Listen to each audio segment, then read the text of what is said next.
नमस्कार साथियों, आज हम आए हुए हैं सालासर के पास बामणिया गांव में और आपकी मुलाकात कराएंगे प्रियंका चौधरी से, जिसने पहले प्रयास के अंदर में नीट 2024 के अंदर में 705 अंक लाकर आयाम का और अपने परिवार का नाम रोशन किया है।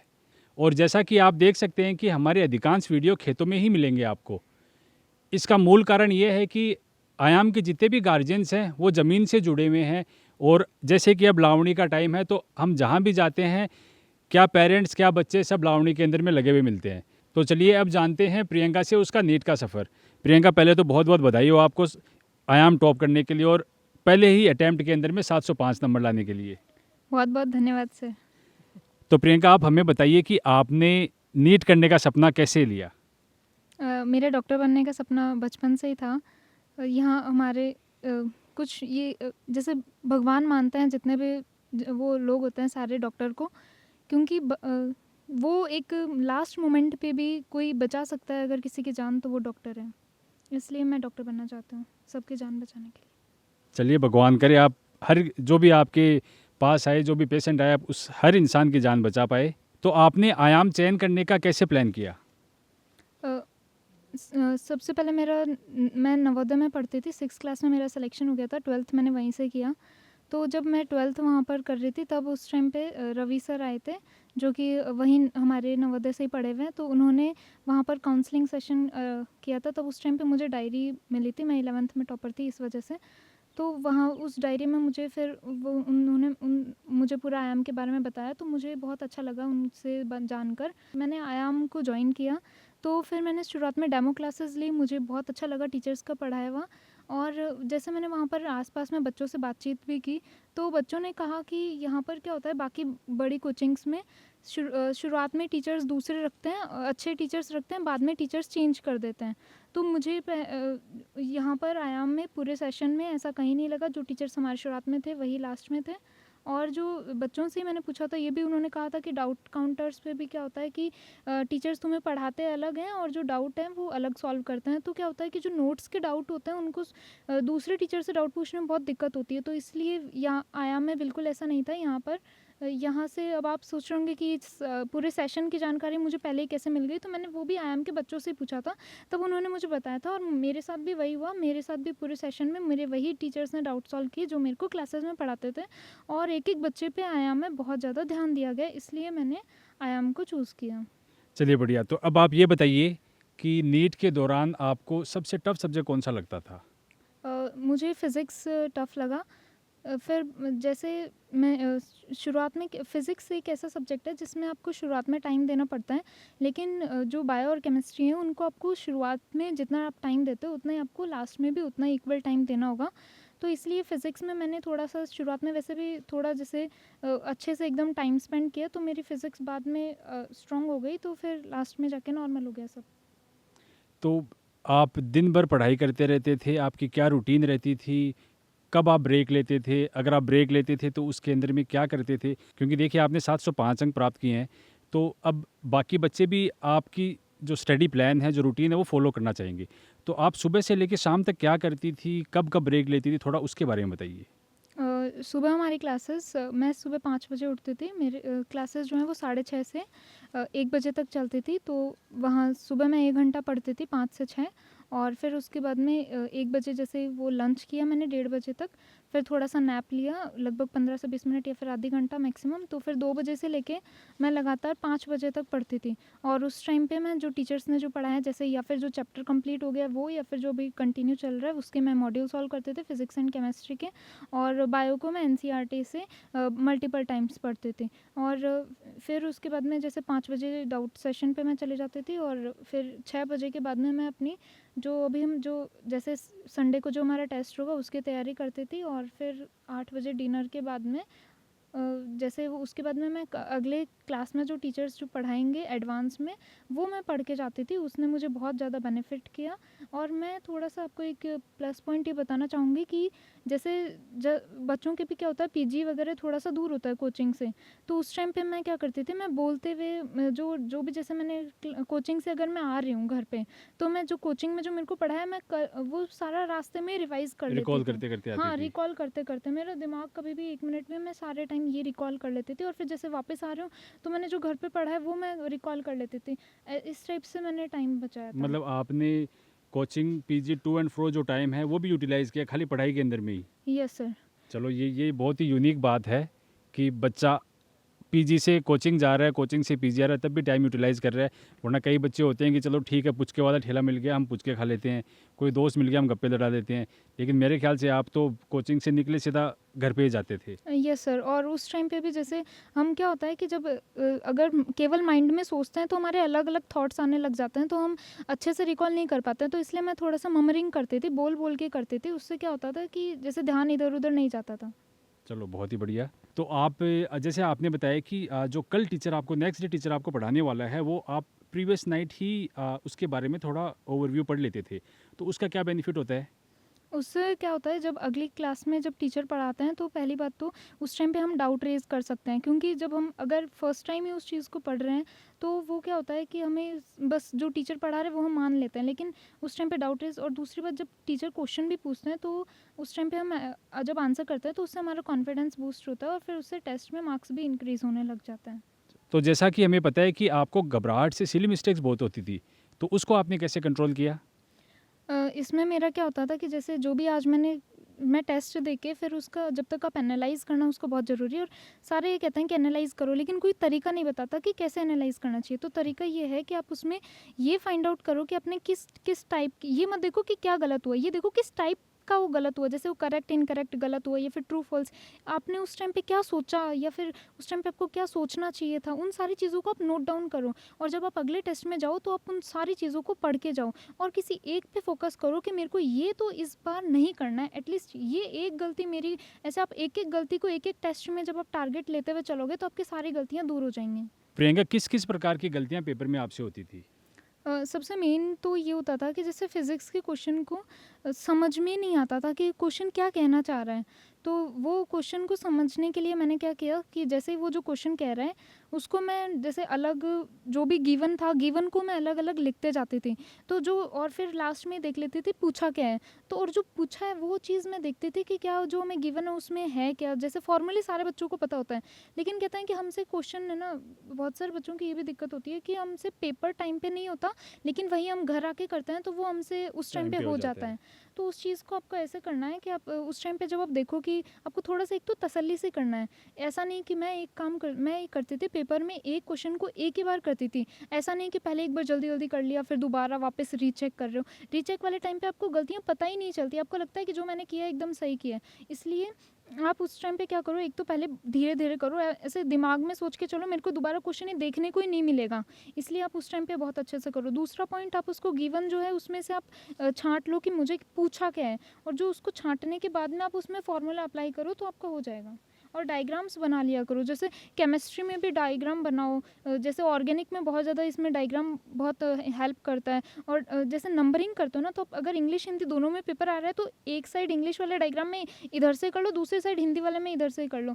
आप मतलब उसको क्वेश्चन को चारों तरफ से सोचो कि क्वेश्चन कहना क्या चाह रहा है। प्रियंका, आप ये बताइए कि आप सेल्फ स्टडी कहाँ पे करती थी, घर पे या लाइब्रेरी के अंदर में? जो हमारी कोचिंग थी, कोचिंग की बिल्डिंग में 4th फ्लोर पे हमारी लाइब्रेरी थी, तो उसमें मैं पढ़ती थी। और वहीं जैसे मम्मी लंच देने आ जाते थे, वहाँ हमारी लंच की भी अलग फैसिलिटी, एकदम पूरे कोचिंग को एकदम घर के जैसे आप रख सकते हो बिल्कुल। बहुत ऐसे टीचर्स का बिहेवियर भी वैसा ही है, मैनेजमेंट का बिहेवियर वैसा है, आपको बिल्कुल भी ऐसा फील नहीं होगा कि आप कोचिंग में हो। अब हम बात करते हैं प्रियंका के दादाजी से, जो रिटायर्ड शिक्षक हैं।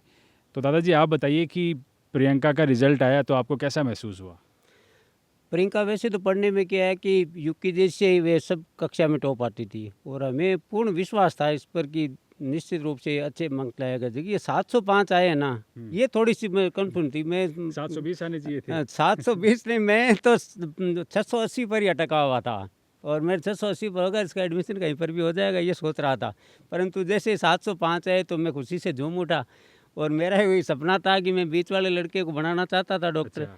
उसको साइंस दिला रखी थी, परंतु उसने अपना कैरियर चेंज करके फिर अकाउंट्स में काम करता है। आजकल वो गुड़गांव में अकाउंट्स मैनेजर के पद पर कार्य कर रहा है। परंतु फिर इन्होंने मेरा सपना साकार किया तो मैं बहुत खुश हूँ आज। चलो बहुत बहुत बधाई हो, आपका सपना साकार हो ने गया, पूरा किया। प्रियंका ने पूरा कर दिया है। अब बात करते हैं प्रियंका के पिताजी से, जो गवर्नमेंट सर्वेंट है सरकारी बिजली विभाग के अंदर में। तो सर, आप बताइए, आपको कैसा महसूस हुआ प्रियंका का जब रिजल्ट आया? प्रियंका का जब रिजल्ट आया तब बहुत ही खुशी हुई और तब ये लगा कि इसको 705, हम सोच रहे थे कि ये अच्छा कर जाएगी स्कोर, लेकिन इसने जो 705 किया इसकी आशा नहीं थी, लेकिन इसने बहुत अच्छा किया, बहुत मेहनत की। और साथ में जो टीचर्स और जो मैनेजमेंट आयाम का उसने बहुत सहयोग किया, इसका मैं उनको बहुत बहुत धन्यवाद देता हूँ। जो वहाँ पे है ना, घर जैसी फीलिंग आती थी हमें, ऐसा नहीं लगता था कि हम जैसे कोचिंग में बच्ची को छोड़ रहे हैं, बच्ची पढ़ने जा रही है। वहाँ बिल्कुल माहौल वैसा था, स्कूल जैसा, घर जैसा माहौल था। सभी टीचर ने सहयोग कर दिए। डाउट्स वगैरह की कोई प्रॉब्लम हमें नहीं आई कि कभी मैं डाउट्स नहीं बताया कि मेरे को इस टीचर ने नहीं बताया, मतलब कोई समस्या हमें आने नहीं दी। सब मैनेजमेंट ने सहयोग किया और इसके लिए मैं आयाम परिवार को भी धन्यवाद देता हूँ कि बच्ची को बहुत ध्यान रखा और इसको बहुत अच्छे स्कोर तक पहुँचाया। अब मैं आपको मिलाना चाहूँगा प्रियंका की दादी जी से। तो दादी जी थानकिया को लाग्यो जब यहाँ बेरो पड़ो की पोती डॉक्टर नीम नंबर आगो? हाँ, मेरे तो बहुत खुशी हुई, मैं तो रग रग में खुशी हुई। मारे तो पोती को डॉक्टर में नंबर आ गयो, आपनी तो खुशी पूरी कर दी जिंदगी भर। बहुत खुशी बढ़ाई आपनी तो। और दादाजी को सपनू हो वो पोती पूरो कर दियो? दादाजी को बेटा पर सपनू हो उसको पोती पूरो कर दियो। चलो। हंसता हंसता करे आ गया, खून बढ़गो थारो? खून बढ़ गयो और माँ की हंसती हंसता पूरी होगी मनसिया। चलो जन को अब माँ कोई की बुढ़ापा में कोई दिक्कत है, बीमारी आओ जना घर डॉक्टर है? हाँ डॉक्टर है भाई, माँ के तो आई था वही, मैं तो कोई डॉक्टर बनो दादी के तो। अब मैं आपको मिलाता हूँ प्रियंका के चाचा जी से। तो सर, जैसा कि आपके पिताजी ने बताया कि उन्होंने आपको साइंस दिलाई थी और फिर आपने स्ट्रीम चेंज की और उसके बाद में जो उनका सपना था वो आपकी भतीजी प्रियंका ने पूरा किया। तो आपको कैसा महसूस हो रहा है? हाँ, मैं बहुत ज़्यादा खुश हूँ कि मेरी भतीजी डॉक्टर बनने जा रही है। इसने प्रथम प्रयास में 705 नंबर ला के मतलब बामणिया गांव में एक मतलब बहुत बढ़िया नाम करा है और डूडी परिवार का भी नाम करा है। ये आगे मैं चाह रहा हूँ कि ऐसे ही आगे ऐसे टॉपर करती रहे और हर समाज के हर व्यक्ति की सेवा करती रहे। और इसने भी जैसे मतलब शुरू से ही इसका मन था कि मैं डॉक्टर बनूं और समाज के लिए सेवा करूं, तो इसके प्रयास जो भी रहे वो सफल हो गए, बहुत ही अच्छा रहा है।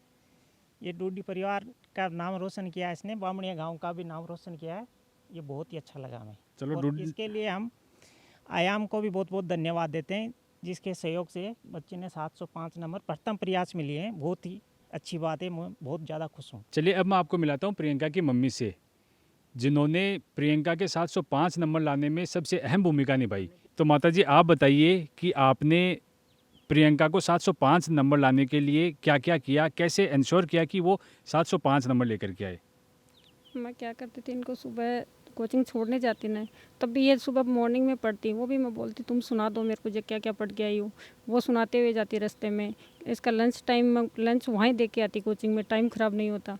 और शाम को 4 बजे जूस पहुंच जाती, रात को 8:30 बजे इसको वापस लेके आती ना, तब भी मैं रास्ते में पूछती हुई आती कि भाई प्रियंका आज तुम क्या पढ़ गई, तुम्हारी क्लास में क्या पढ़ाया, डाउट टाइम में कौन कौन से क्वेश्चन पूछे। इसका डाइट का पूरा ध्यान रखती और बाकी पूरा का पूरा योगदान आयाम कोचिंग का ही है। वहाँ के टीचर्स का पढ़ाने का तरीका बहुत अच्छा है और वहाँ के टीचर्स जो पढ़ाते हैं वही डाउट पर बैठते हैं, ये नहीं कि दूसरे टीचर बैठते हैं।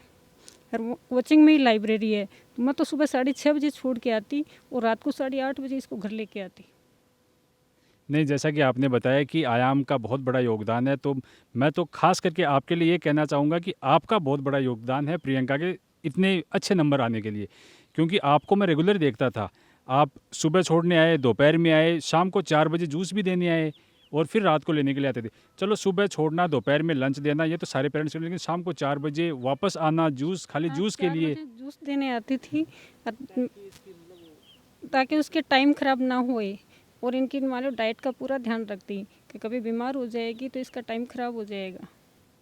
तो चलो ये हमारे जो बाकी बच्चों के पेरेंट्स हैं उनके लिए बहुत ही अच्छा मैसेज है कि वो ये वीडियो देखे और सीखे आपसे कि आपने कितना बड़ा योगदान दिया है प्रियंका की सफलता के अंदर में। जैसे कि बाकी बच्चे 10 मिनट 15 मिनट का ब्रेक लेते हैं तो उसके अंदर में कई टीवी देखते हैं, कई मोबाइल यूज़ करते हैं, तो प्रियंका क्या मोबाइल वगैरह ये भी यूज़ करती थी? नहीं सर, इन्होंने तो मेरा ही बंद करवा दिया था। अच्छा। प्रियंका ये बोलती थी मेरे पापा का या भाई का किसी का भी फ़ोन आया ना तो आपको अटेंड नहीं करना है, मेरी पढ़ाई डिस्टर्ब होती है। और भाई को और पापा दोनों को ही मना कर दिया कि आप मेरे जब मैं रूम पे रहती हूँ ना तब आप मेरे बात मत किया करो ना। अच्छा, जब मैं कोचिंग में हूँ उस टाइम हाँ, पीछे से चाहे बात कर लो। हाँ, उसी टाइम बात करूँ, मेरे सामने बात नहीं करनी है। और नहीं किसी से बात करती। इनके दादाजी का रिटायरमेंट हुआ, इनकी दादी माँ है, उन्होंने पूर्णिमा का उद्यापन किया, तब भी ये किसी की शादी में या कभी भी नहीं आई। ये अपनी इस हिमालय कोचिंग को एक दिन भी मिस नहीं किया। तो मतलब इतना बड़ा सेक्रीफाइस किया प्रियंका ने, तब जा करके इतने अच्छे नंबर आए हैं। एक एक मिनट का यूज लेती थी। बाथरूम में जाती तब भी ये अपना रिकॉल करती हुई जाती, नहाते समय भी वहाँ मान लो पढ़ाई करती करती कि भाई मैंने आज क्या क्या मेरी कोचिंग में मुझे जाके क्या पढ़ना है, क्या मुझे डाउट पूछना है। ये अपना टाइम एक मिनट भी बर्बाद नहीं करती थी। तो प्रियंका, जैसा कि आपकी मम्मी ने बताया कि आपने अपने दादाजी का रिटायरमेंट फंक्शन भी मिस किया और घर में बहुत सारे बड़े प्रोग्राम भी मिस किए, तो इसका क्या कारण था? आप सीकर से यहाँ आती, घंटा भर लगता, घंटे भर यहाँ रुकती, घंटे भर में वापस चली जाती, 3-4 घंटे वेस्ट होते एक दिन के अंदर में, तो इसका क्या कारण था कि आप नहीं आए? सर इससे क्या होता है कि इससे एक तो जिस दिन जाते हैं उससे पिछला दिन भी वेस्ट होता है कि ऐसा होता है कि हाँ भाई कल जाना है, इस टाइम पे जाना है, ये तैयारी करनी है, ये ड्रेस पहननी है, तो वो क्या होता है माइंड सेट ख़राब हो जाता है, फिर रूटीन ख़राब हो जाता है, फिर बहुत ज़्यादा दिक्कत आती है। आने के बाद में फिर आते हैं उस दिन एक दिन मन नहीं लगता कि वहाँ पर वो तो मज़े कर रहे हैं, मैं यहाँ पर हूँ। तो वो क्या होता है कि जैसे अगर हम डेली रूटीन में हैं तो फिर हमारे ऊपर कोई उस चीज़ का इफ़ेक्ट नहीं पड़ेगा। तो अब जब आप MBBS करना शुरू करेंगे तो इस दौरान भी क्या आप ऐसा ही करेंगे या अब थोड़ा फंक्शन अटेंड करेंगे? नहीं सर, अभी थोड़ा-सा क्या है कि उस टाइम पे 1 ही साल था तो इसलिए बहुत ज़्यादा डिटरमाइंड होना ज़रूरी था। और ये डिटरमाइंड होने की ही एक नीट का मेन यही है कि आप कंटिन्यूअस रहो, कि जैसे आप ऐसा नहीं है कि आप एक दिन में 6 घंटे पढ़ लो, एक दिन बिल्कुल ना पढ़ो। आप चाहे भले ही 3 घंटे पढ़ो लेकिन हमेशा पढ़ो। और दूसरी बात, तो अगर आपने MBBS वाली पूछी तो वो थोड़ा-सा लंबा जर्नी है, 5.5 साल की है, तो उसमें ऐसा नहीं कर सकते। वहाँ बैलेंस करना ज़रूरी है, तो मैं अटेंड करूँगी। चलो, बहुत ही बढ़िया। प्रियंका ने एक चीज़, बहुत ही अच्छी चीज़ बताई है कि नीट के अंदर में कंटिन्यूटी बहुत ही ज़्यादा इंपॉर्टेंट है। तो इससे हमने जाना कि प्रियंका की 705 की यात्रा एक त्याग और तपस्या की यात्रा है। तो 2025 के अंदर में जो छात्र छात्राएं नीट की एग्ज़ाम दे रहे हैं, उनको प्रियंका की बातों को बहुत ही गौर से सुनना चाहिए और उसको फॉलो करना चाहिए।